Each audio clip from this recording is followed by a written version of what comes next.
We here. We're at the Family Business Podcast. I'm DJ Trouble Kid. To my left, we have Marquette Wizard. I thought you was gonna turn the mic. I ain't gonna lie to you. He ain't swinging the mic. No Diddy. No Diddy. We got Marquette Wizard in the building. We got DJ TK in the building. You know what we doing. You know what time it is. Tell them about the guests we got in the building, man. What we doing? Man, we got one of my bros in the building, bro. Man, brother, for a long-ass time. We went to school together. You know, we've been doing music for, some years, man. Man, we got my brother Young Peso in the building, bro. Don't forget the 2 O's, man. You know what I'm talking about? Type shit. Yeah, don't forget the 2 good, O's man. type shit, yeah. Hey, what's good, podcast? It's your boy Pesoo with 2 O's from the south side of Chicago. You know, I'm tuned in. I'm locked in with TK and my boy Marquette Wizard in the building. Let's get it. Yeah. Shit, so what you been up to, bro? Shit, man, I ain't gonna lie to you. Today was a nice little subtle day. I went to a career fair, actually, in Inglewood, bro. Like, shit was smooth as hell. I ain't gonna lie. I've been trying to get to the bag mainly. I've been focused on getting my mind right, my spiritualness right, and my like whole money situation right, man. You know, music is the end goal at the end of the day, but you still gotta sustain life. You gotta pay your bills and shit. Yup. Yeah, I feel that. Real niggas doing real shit. Yeah, I feel like we all at that point, one way or another. Like everyone in this room, we trying to make that shit happen. And it's definitely happening. We taking the steps every day. Every day that you wake up's a blessing, an opportunity, to get up and get that shit for yourself. Like, so, I mean, speak more like on the music though, because like we kind of, recently reconnected these past, like probably like a little over a year, compared to, after school ended and shit like that. Like, what can you say about, like your journey through music and the kind of music that you make now versus what you used to make? Man, Peso in general, it was way different from when Cash Camo first came into the game. Like, I approach music way differently now because I understand from like reading the business side of shit and then going through shit with family members where I could have had my foot in the industry twice type shit. Knock on wood, that door's still gonna be open one day. You feel me? But Cash Camo was still trying to figure out who he was. I was probably like 19 years old when I first started rapping. And a lot of shit, I really didn't know what I wanted to rap about at all. It was more like, drill was popping at that time. It was more trying to make music to like what's popping to the air. It was more to like what listeners want to hear in our city growing up in Chicago. So a lot of shit I was making was like drill music. I'm like, I gotta make drill. I'm trying to get out the city. It's gonna get me on in the city because that's the music scene right now.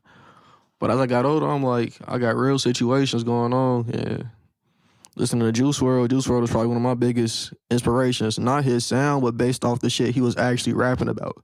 Getting in tune with your feelings, expressing yourself. So, over the years, I lost a couple family members. I lost one of my closest homies on Thanksgiving in 2022. Like, that was my brother. We used to walk to school together and shit for grammar school. Used to go to his house in the summer. That was the first death. Death, they always say death come in threes. Then my uncle passed away in 2023. That man was like my father. Then my mom's passed away. And that's the last, like, crushing blow for me. And I was like, instead of doing this shit when I was 18 years old, popping pills and drinking and smoking and waking up at, like, 5 p.m. or 6 p.m. missing the whole day type shit because I'm so depressed from other shit I got going on. It's like I got to channel this shit into a positive outlook, into a positive input. Like, I've always been cold at music, so put my pain into my words, use what I know how to do, what the skills I gained during the pandemic as far as making melodies, making choruses, making intros, making actual verses that got bar for bar, just catchy, but also got metaphors and punchlines in them. And it was like, damn, when you started freestyling, you started thinking more about your approach like Eminem or like Cole, because it's like, fuck what everybody else think you that nigga at the end of the day. So lock the fuck in and make some shit that motherfuckers gonna listen to, but it's gonna make their mind race, make their mind think. So Peso is a general now. Peso is a boss. I think Cash Camo was just like getting brought onto the army, brought onto the game, and it's like, here's the tool in your hand. What you gonna do with it in the future? That's real. And I like how you took time to speak on, the deaths, because that isn't the easiest thing to speak on in any capacity. So I thank you for being vulnerable enough to share that in this space, because I think we got to learn how to talk about it more. You know what I mean? But I also think you got to learn how, it's a when you ready kind of thing too. You feel me? And the fact that, you're using your art to A, tell your story, and B, like, educate somebody. You feel me? What do you think are some of the lessons that Young Peso can teach that Cash Camo couldn't as a result of your growth? Shit, one lesson is I would say loyalty, man. Like, looking at where you placing your loyalty in certain situations. They say blood is thicker than water, but that's not the truth sometimes. You feel me? I feel closer to Jew more than I feel closer to some of my family members, like the relationships I made in college and actually being out here meeting people in the industry. Or not that's had their foot in them, but that's got the same skills as me, that's putting the same grind, same attitude, same positive mindset. And I'm like, these are people I want to be around. These are people I could actually call family because they're not trying to bring me down. Or it's not no jealous situation. You feel me? So it's placing your loyalty, the time you spend. Realizing, like, when I was bored, bro, I just fuck around and be on the game all the time. I was not putting no work into this craft at all. I knew I had a gift, but I was like, the shit I'm making, it sound like everybody else shit right now. So I'm gonna just fuck off. I'm gonna go here. I'm gonna go DJ just to have fun for a day, go party. I'm gonna go play the game. I'm gonna go play basketball, even though basketball ain't my sport. I'm gonna go play football. I'm gonna go do this. I'm gonna do this and do this and do this. And then rapping start to suffer. My mic skills start to suffer. And like my writing start to suffer. So when you not putting in that effort, they say, like, to become a perfectionist or something, to become a genius or something, is how many hours you gotta put in? It was like 10,000 hours. It's 10,000 hours, right? Mm-hmm. So pandemic happened. I graduated from school. I was locked in inside my crib. Ain't shit else to do. Chaotic Eyeball Mike, my cousin, was in there. We was recording every single fucking day. Made a fucking album. That motherfucker ain't dropped, but we ain't gonna talk about that. That's another situation. But spending my time in that way instead of being in the crib and getting high and not doing shit brought Young Peso to the forefront. Would you say that now, like, you kind of have like a routine now with what you do? I feel like my routine isn't set in stone, but there's certain things that I take from my routine that I use every day. So whether it's writing, listening to a beat on BeatStars, or whether it's just going on YouTube, choosing beats and just freestyling. Just like to put some work in every day for it. So like when I freestyle, I call that going through the chops. Cause you basically trying to find your melody, your verse, or just trying to find a punchline that you could potentially use later on down the road.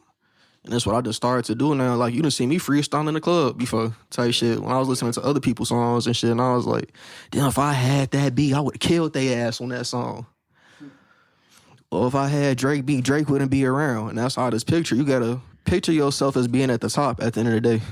For Peso right now, Peso is focused on creating music, creating a collective, creating a family with this shit. Like being around like-minded people so we could all accomplish a goal. A family right now is, I'm 25, bro. Like, I know you can start a family whenever you want to, but I feel like I'm just getting back into the prime of my life, and I feel like I just reclaimed my life after being in a dark place. Cause last summer I couldn't have as much fun as I wanted to. Being 24, like, my family was there for my 24th and 25th B-Day party, but I didn't feel like how I was when I was turned up when I was 21. Went to Atlanta when I was 21. Turned. When I went to 22, I went to Vegas. I had the times of my life, but after that, because I'm letting certain situations around me change who I am as a person, What am I really gaining from these relationships if it's not helping me as a person emotionally or mentally? So I've heard you mention, you know, the life transitions. I've heard you mention dating. I've heard you mention being out with your homies. How much of this really inspires your music? Does it make it into your music? Definitely the relationship aspect has helped a lot with some of the shit I done wrote. Probably for the past, I wouldn't say this year or the year before that, but I'd say probably like 2 to 3 years prior to where I'm at now. A lot of shit was like focused on a lot of my shit that I went through with the short situation I was talking on. Type shit. It was like apologizing because it was like, you know, you want to reach out to somebody, but sometimes you can't find the correct words to say, like, if you texting somebody. So I was doing that shit through my art, and I was like, all right, this what my apology could be, type shit. So I'm like, okay, these are the words I need to say, and this is how I'm going to express, and I finally got all my feelings out. So I was like, it was a relief for me, but at the time, my biggest enemy is my ego. I know that at this day and point, being a Leo, especially, we're very, very big ego people. So my ego wouldn't let me send that apology out to her. You know, I knew, I was like, this is probably all she was looking for the past 5 years, which is what she told me. But it's like, if I feel good at the end of the day, that's all that mattered at that point in time.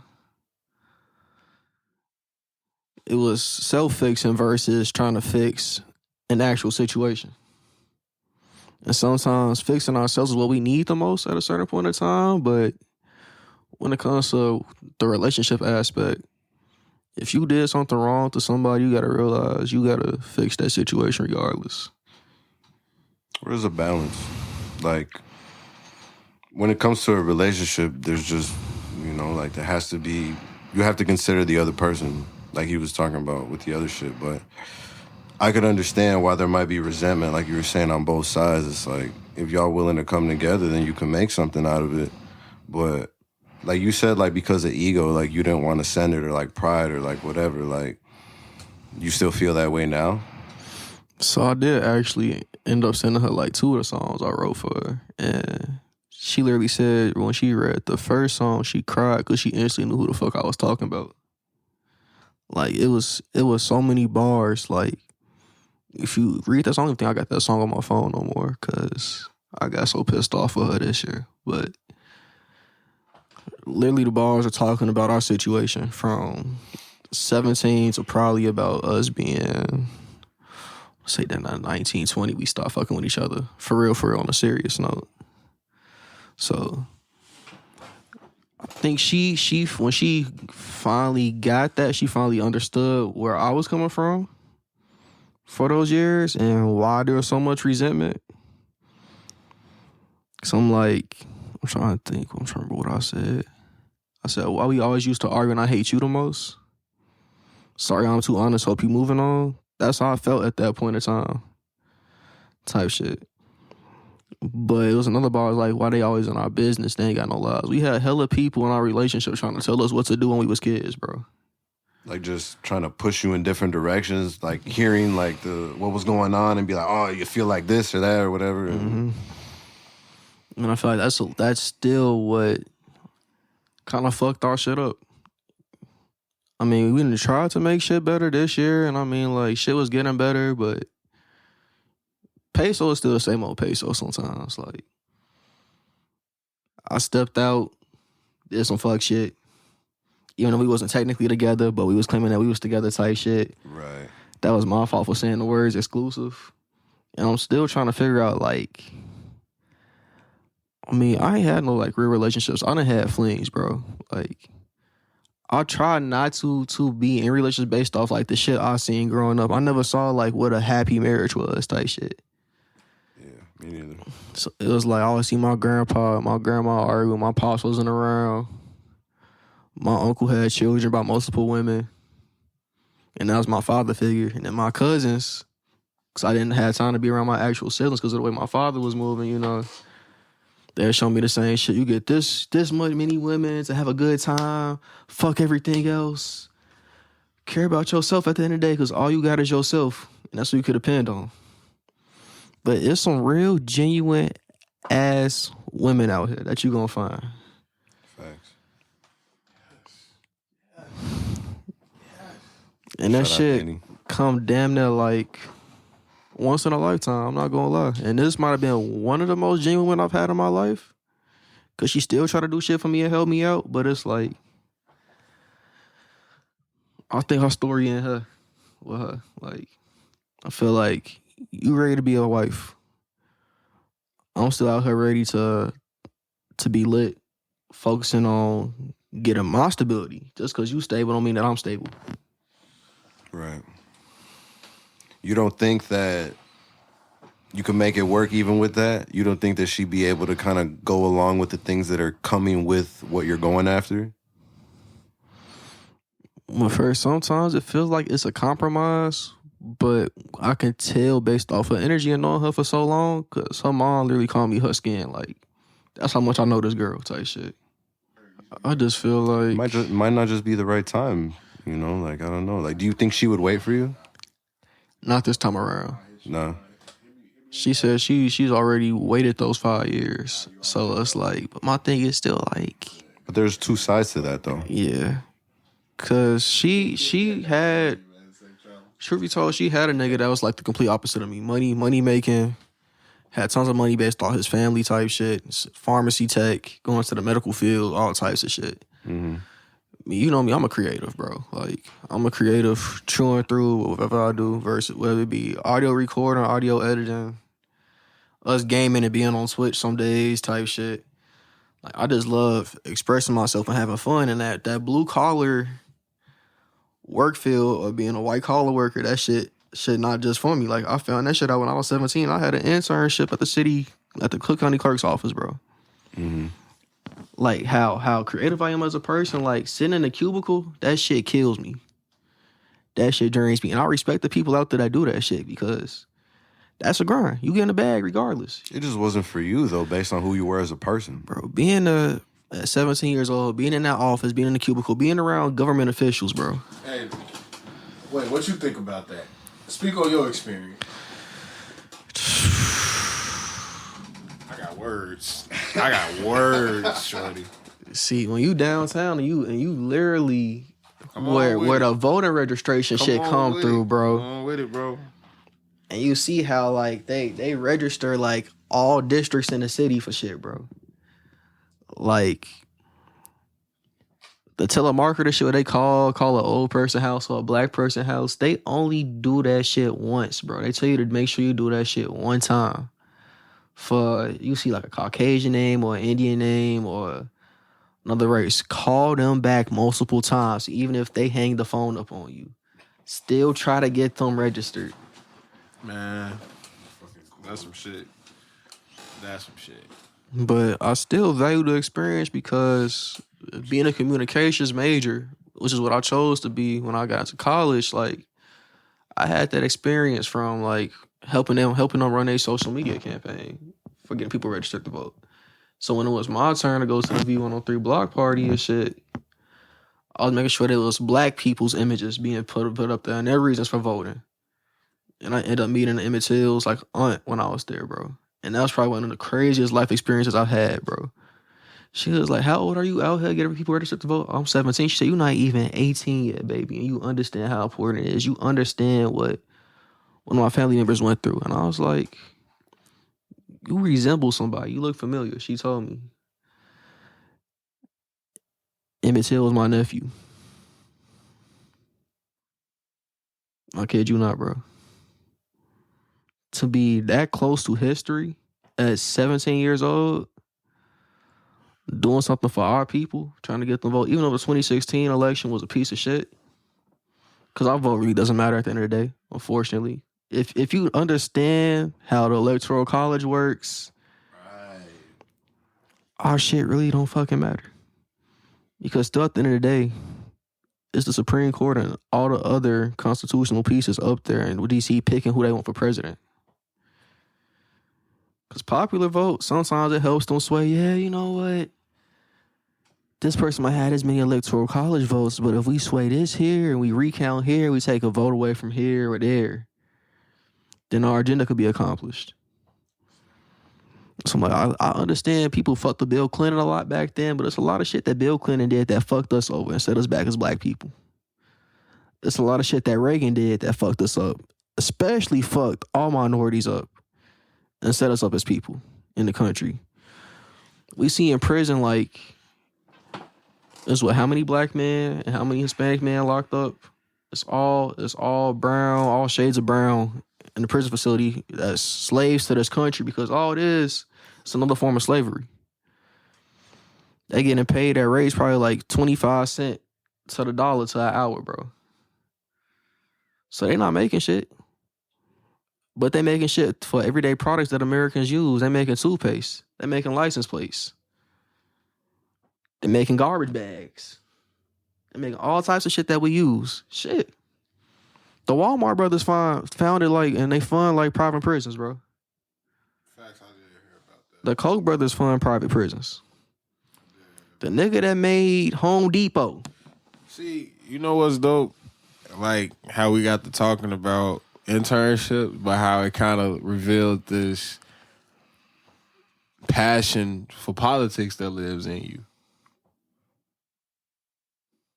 So it's dope because it seems to me that it's funny too, just knowing that like we got a record that's like we low-key got a record together. Just kind of hearing it from there, but it's dope being able to really sit down and meet the man behind the record. You know what I'm saying? And really sit and understand what's going on. You know what I mean? Not just in your mind, but like just kind of gaining a glimpse of what you see. Because based upon a lot of what you just said, just within those brief, just literally in what you just, the presidents you just named, I'm like, he knows something. He tapped in the way he needs to be tapped into. And that's mandatory these days. What do you want to leave the next generation with? And how do you plan on using your music to leave them with it? Right now in this TikTok era of music, everybody wants 5 seconds of fame. But even when we was kids, when you understand like some of the shit that some of the people we looked up to was going through, that 5 seconds of fame really isn't worth it. It's what you put your mindset to and what you do. Sometimes the longer road of doing shit and not instant success is what's best at the end of the day. Like you can take Amanda Bynes, you could take 2 Chainz. Amanda Bynes, child star, had a lot of fucked up shit that was going on behind the scenes at Nickelodeon. They not gonna touch on that because I think she still got an NDA. But Drake Bell came out and said what the fuck was going on. Right. 2 Chainz. D1 Hooper took the college route. Went through college, got his degree. End up becoming one of the coldest rappers our generation has ever seen, bro. And my thing is being true to yourself, because a lot of people emulate what they see on social media now. You got originality over going into, like our parents used to say, the crowd. Or say your friend jump off a bridge, you gonna follow them. Right. You ain't gotta do that shit all the time. Whatever's hot. That's real. Yeah. Being true to yourself is what's gonna keep your mental and emotional self good at the end of the day. Because if you know that you follow your own code of ethics, whether it be you doing some bad shit, you know you doing some bad shit, but that's your code. You still following what you need personally for yourself to live your life. And I don't agree with that if it's some bad shit, but there's also the other side of the coin if you following the good code of ethics. You still following the path that's true to yourself. Being true to yourself is what matters at the most at the end of the day. I feel like that's what's gonna lead you along the path. Like being yourself will lead you along the path that you're meant to go down. And everything that's supposed to happen to you is gonna happen. If you go against that, or if, like you're saying, you're just on some popping shit, whatever, then it's like you have to keep doing that same shit. And it might not be who you are inside, but you have to keep doing it because that's how you pop. That's how you made it happen. So it's like, I hear exactly what you're saying with that. I think, like you say, is I think you kind of need to experience both to really like navigate it. Really, you feel me? Because you gotta like. I think sometimes you gotta know what those boos feel like for real. You know what I'm saying? You gotta know like everybody not gonna root for you. You know what I'm saying? Some people gonna root against you forever. Some people gonna root against you because that's the trend. You know what I'm saying? And it's like, I once heard T.I. say, if you live by the praises, you will die by the boos. And I probably could be saying it wrong, phrasing it wrong, but it was like, if you live by the crowds, like, you gonna die by it. And that was some shit I had to learn the hard way. You feel me? And it was like, it's dope to see that you have this mentality, bro, like, and you standing on it. You see what I'm saying? So even in this interview, you stood on it. Like, nah, like, that shit sound cool, but nah, that whole situation just ran its course. And even walking out of here knowing that or saying that and being aware of that, it's like, I'm real interested to see what comes from you next. Because now you have, it's not now you have, you've always had it in you, I believe. But I think now it's kind of, you got more of a reason to really J down with this shit and really, you know, make a name for yourself. And just keep it going, keep it growing, and keep it spreading. You feel me? All that other shit ain't for nothing, bro. And I gotta say it like that because it's easy to just get caught up wasting our time just trying to feed into what we know ain't giving us life. If you feel like this music thing is really giving you that life and you got this message that people need to hear about being authentic, being yourself, all these things, man, get that shit to these people. You know what I mean? And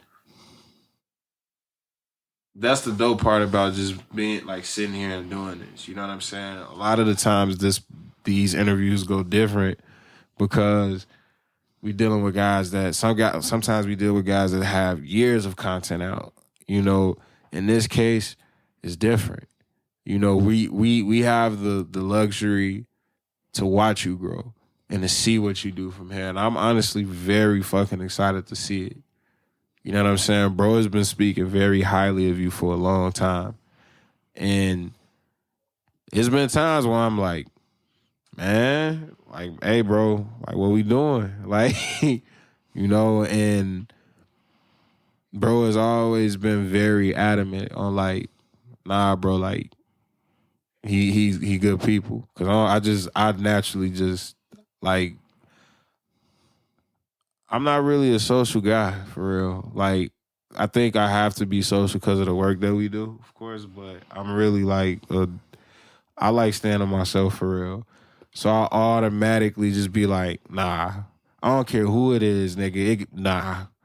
My immediate guess is a no. Like, no. Like, See, and that's how I kind of refer to myself. I refer to myself as a extroverted introvert. You know, I feel like I made myself extroverted to deal with the world that I'm in right now. You always got a network. But if I could be true to myself, man, if I had my own studio at home, I'd just probably be inside the crib recording nonstop every day. yeah, but you know something too though, like, as cool as that is, it's all about balance. You know what I mean? Seeing how you could, cause as dope as recording in that studio is, like, you might meet that producer walking in that studio. You might meet that engineer, that artist that you've been waiting to catch. Like, hey man, let's get on this together. You know what I'm saying? No Diddy. You might just like you never know what opportunities you run into for real. And I ain't even gonna lie, like sometimes being in the studios, it just gives you just that extra ear of creativity for real. So it's just I'm gonna encourage you to do both. And obviously you're gonna find the one that you know which one you like better, but just Like, man, just keep swimming, bro. That's all I'm gonna say to you. Keep swimming, keep surfing on your own wave, and just don't allow yourself to get lost in your own sauce. Don't allow yourself to get lost in this bullshit that we see around us. You got a real good head on your shoulders, and it's just gonna, like, you're gonna go as far as you allow yourself to go. You could take that however you want to take that, but you really, that's the truth. You gonna go as far as you allow yourself to go, bro. So just continue pushing and being the you that you are, bro. Like, I knew this interview was important to bro, so I made sure. I was like, bro, I was tired, and I'm like, nah, like, this shit is important. If it's important to bro, it's important to me, and you important to bro. I'm here to tell you, bro. I don't watch a lot of niggas come around. This is like, bro, this is one of my brothers, bro. Like, real life. I've known this nigga half of my life at this point. And when I tell you, bro, I done seen people come and go around him. He didn't brag about none of them niggas how he talk about you, bro. So I need you to know that and wear that with a badge of honor, bro. He see a lot in you, and I see a lot in you as a result of that. So the world gonna see, the goal is to get the world to see what we see in you. But you gotta get out here and do some work to make that happen. And we here for it, bro. Like, I genuinely mean that shit. Get out here and be great, bro. Rumble. And don't leave don't leave nothing behind. Get that shit your all, no matter where it is or where you at. Give it your all. Cause you got the energy. You got it. So just continue being you, bro. God about to open some tremendous doors for you. But just be ready when he open them for you. You got me? Most definitely. But you got this shit, bro. Real talk. I'm really looking forward. I'm looking forward to watching you, bro. Like, I'm really looking forward to watching you build and grow and become. I'm not gonna cap. The young Peso you becoming, bro. Cause it's dope just meeting, like, real talk, bro. Like, yeah, you say you was Cash Camo, bro, but I feel like this version of you that I'm meeting, like, I can remember this. You see what I'm saying? Like, for some, like I say, I remember glimpses of meeting you then. But this right here is an encounter I can remember, bro. You see what I'm saying? Yeah. It's because what you made, the way you spoke, the way you talk. So continue to carry that as you navigate this shit. Because there's going to be people that come and try to break you and throw you off of. So I done had, I think I got I got like 4 plans right now. I got a project I'm working on with Wizard right now that I'm working on. I got a project with Chino I'm working on right now. I had an R&B project that I was thinking about working on in the mix. It was going to be like kind of like old school gangster movie like theme reference as far as like the soundtrack for the movie, for the music and shit. Cause I got a real friend from my job. You know, he was one of the coldest singers I done seen in Chicago, bro. Like, bro got the voice. We start having these plans and shit, but you know, life hits you sometimes. So I got to link back up with him, and then my personal project that I'm dedicating to my OG on her birthday, July 23rd. It's gonna be like Lil Wayne dedication, cause all the shit I've been writing like solo wise that Wizard done heard and that other people done heard, even my family, they like this done your dedication, like how Wayne made his shit. So July 23rd, keep your eye out for that date. July 23rd, man. You heard this shit, man. You heard it from the source, bro. Man, is there anything else that you want to touch on, man, before we get out of here, bro? The floor is yours, bro, honestly. Anything else that you want the people to know about you or what you got going on? Shit, so me and Wizard, we did almost have a show last weekend. We're not going to talk about that shit, you know. But it's a nice venue if people want to come out to Rochelle, Illinois, every Saturday weekend, you know. Some days they have open mics out there. Some days it just be a little party afterwards, you know. Club Pulse is a dope place to be at. It's a good place to network out with other people. Sometimes you'll get producers and other rappers and other DJs. And I was talking to Noparuski one time. We was chatting about like doing YouTube stuff out there. It's just making sure you got the right people and get enough people to be out there. So Peso isn't just an artist, he's also a mogul. And that's what I need people to understand. When I tell you I understand the business side of this shit now, shit feels somewhat easier and shit that been way different than what it was when I was 19 years old. I know exactly where I got my foot headed towards right now. And it's kicking down every fucking door possible that come my way. Hey, man, you heard this shit, man. You heard it, like I said, man, from the source, man. We got Young Peso, man. We got DJ Trouble Kid. We got Marquette Wizard, man.